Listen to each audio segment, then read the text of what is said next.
जनपद स्तरीय सहकारी कार्यशाला का हुआ आयोजन। नैनो यूरिया और डीएपी के विषय में किसानों को दी गई जानकारी। भारतीय वैज्ञानिकों की बड़ी उपलब्धि, जेपीएस राठौर। लिक्विड फॉर्मेट में बनाया उर्वरक। विश्व की सबसे बड़ी सहकारी समिति इफ्को द्वारा जनपद सिद्धार्थनगर के लोहिया कला भवन में नैनो यूरिया एवं नैनो डीएपी तरल आधारित जनपद स्तरीय सहकारी साधन सहकारी कार्यशाला का आयोजन किया गया, जिसमें Indian farmers fertiliser cooperative limited के वैज्ञानिकों एवं अधिकारियों द्वारा जनपद के कोने कोने से आए सहकारी समितियों के सदस्यों, पदाधिकारियों और किसानों को नैनो यूरिया एवं नैनो डीएपी के फायदे, उपयोग विधि आदि के विषय में विस्तृत रूप से जानकारी दी गई। कार्यशाला में बतौर मुख्य अतिथि मौजूद रहे उत्तर प्रदेश के सहकारी मंत्री जेपीएस राठौर ने नैनो उर्वरक के विषय में जानकारी देते हुए बताया कि प्रधानमंत्री मोदी द्वारा साधन सहकारी समितियों को पुनर्जीवित करने के लिए पहली बात केंद्र में सहकारिता मंत्रालय बनाया गया, साथ ही सहकारिता बिल भी लाया गया, जिससे देश के अधिक से अधिक किसानों को सहकारी समितियों से जोड़कर उनको इसका लाभ दिया जाए और उनकी आय में वृद्धि किया जा सके।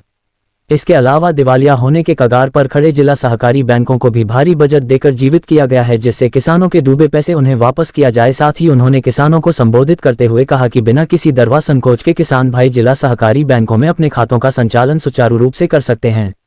सहकारिता मंत्री ने इफ्को की प्रशंसा करते हुए कहा कि 1959 में जिस अमेरिका ने नैनो तकनीक की इजाद की थी, आज उसी अमेरिका को इफ्को के द्वारा बनाए गए नैनो उर्वरकों को निर्यात किया जा रहा है, जो हमारे देश के लिए एक बड़ी उपलब्धि है। जिला सहकारी बैंक सिद्धार्थनगर के अध्यक्ष कुंवर विक्रम सिंह ने बताया कि सहकारिता मंत्री उत्तर प्रदेश से जिले की सहकारी बैंकों और समितियों के विषय में चर्चा की गई और उसके यथास्थिति से उनको अवगत कराया गया। कुछ ऐसी समितियां हैं जिनके पास भवन नहीं है और यदि है तो जर्जर है, उन्हें दुरुस्त की जाएगी। साथ ही जिले में स्थित बैंकों की 4 शाखाएं बंद है, उनको भी संचालित किया जाएगा। सरकार का रोडमैप तैयार हो गया है। ऐसा है कि माननीय प्रधानमंत्री जी ने केंद्र सरकार में पहली बार एक सहकारिता मंत्रालय का गठन किया और देश के सबसे ताकतवर नेता माननीय अमित शाह जी को उसका मंत्री बनाकर अपने इरादे स्पष्ट कर दिए कि सहकारिता को वो कहाँ तक ले जाना चाहते हैं। सहकारिता को देश में एक जन आंदोलन का रूप देकर एक एक किसान भाई को उसके जोड़कर और इस अर्थव्यवस्था में आमूलचूल परिवर्तन करना चाहते हैं। जब एक एक किसान इस अर्थव्यवस्था से जुड़ेगा तभी ये देश $5 ट्रिलियन की इकोनॉमी बनेगा, तभी ये देश आर्थिक रूप से विश्व की तीसरी सबसे बड़ी अर्थव्यवस्था बनेगा, तभी ये प्रदेश $1 ट्रिलियन की इकोनॉमी बनेगा।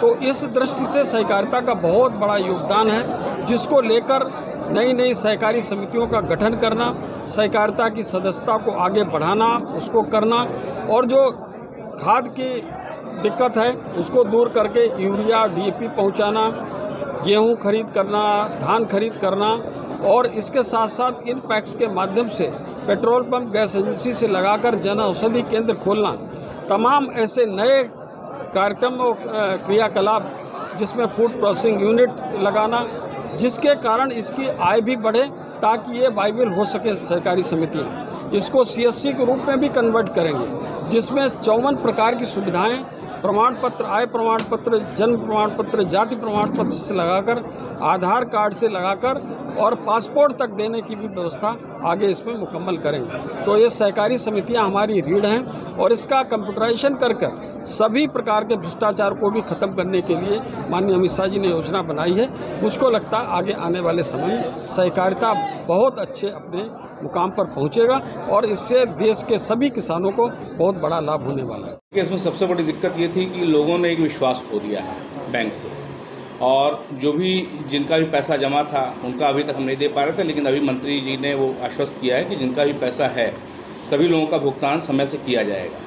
और इसमें जो नेट बैंकिंग के थ्रू जो भी प्राइवेट बैंक में सुविधाएं होती हैं, मेन है जैसे आपका नेट बैंकिंग हो गया, एटीएम कार्ड हो गया, डेबिट कार्ड हो गया, क्रेडिट कार्ड हो गया, मल्टीसिटी चेक हो गया, इन सभी चीज़ों को आने वाले समय में जो भी और बेहतर से बेहतर सुविधा हो सकती है बैंक के लिए, वो हम प्राइवेट बैंकों की तरह इसमें शुरू करेंगे, ताकि ग्राहक हमारी तरफ आकर्षित हों और हमारे यहाँ नया खाता खुलवाएं और हमारा बैंक आगे बढ़े। ज़्यादा से ज़्यादा अभी हमारा जो सबसे बड़ा फोकस है वो सबसे ज़्यादा है कि हम कृषि ऋण, ज़्यादा से ज़्यादा कृषि ऋण, इस वर्ष हमने लक्ष्य रखा है 40 करोड़ रुपए का इस जिले में कृषि ऋण बांटने का।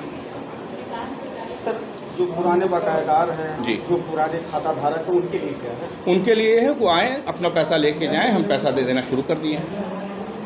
आए नहीं पैसा मिले तो फिर वो बोलने कि पैसा नहीं मिला। पैसा हमारे पास पर्याप्त मात्रा में है, जो भी आएगा उसका पूरा भुगतान किया जाएगा। आपकी कई शाखाएं बंद चल रही हैं, उसके बारे में? हाँ, जो शाखाएं हमारी बंद चल रही हैं, जैसे 2002 तक हमारे यहाँ 10 शाखाएं चल रही थी, आज सिर्फ 6 शाखाएं चल रही हैं। अब हम आने वाले समय में हर ब्लॉक स्तर पे एक शाखा खोलने जा रहे हैं। जो कर्मचारियों की कमी थी वो भी मंत्री जी के संज्ञान में डाल दिया गया है। आने वाले समय में उन कर्मचारियों की भी पूरा किया जाएगा, चाहे वो प्रदेश स्तर से भेजा जाए, चाहे